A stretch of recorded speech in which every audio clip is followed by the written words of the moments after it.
Kayaknya lagi rame nih pembicaraan tentang asuransi. Gimana kalau kita bahas sejarah asuransi di Indonesia?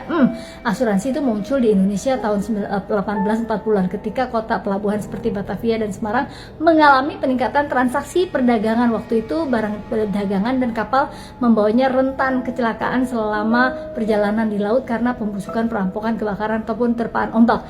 Muncullah perusahaan asuransi yang menawarkan petanggungan terhadap barang-barang dagangan tersebut. Perusahaan asuransi pertama dibawa oleh orang-orang Belanda yang berdiri pada 18 Januari 1843. Nah, perusahaan asuransi ini menarik biaya premi dari para anggotanya untuk membiayai ganti rugi terhadap kemungkinan kecelakaan pada barang dagangan. Karena konsep ini banyak diminati oleh pelaku pedagang, akhirnya muncullah banyak perusahaan asuransi lainnya. Salah satunya adalah NILL-MIG.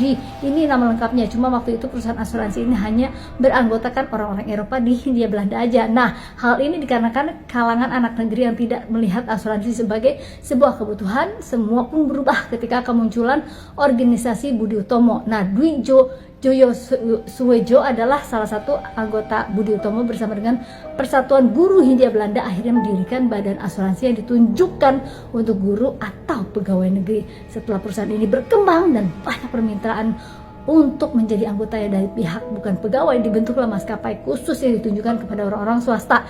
Nah, ketika Indonesia telah merdeka, beberapa asuransi milik orang Belanda dinasionalisasi menjadi sebuah perusahaan negara. Salah satunya adalah PT Asuransi Jiwasraya. Sayangnya, perkembangan bisnis asuransi di Indonesia bisa dikatakan lemah jika dibandingkan dengan perkembangan bank dan koperasi karena banyaknya masyarakat Indonesia yang masih buta tentang fungsi asuransi, guys.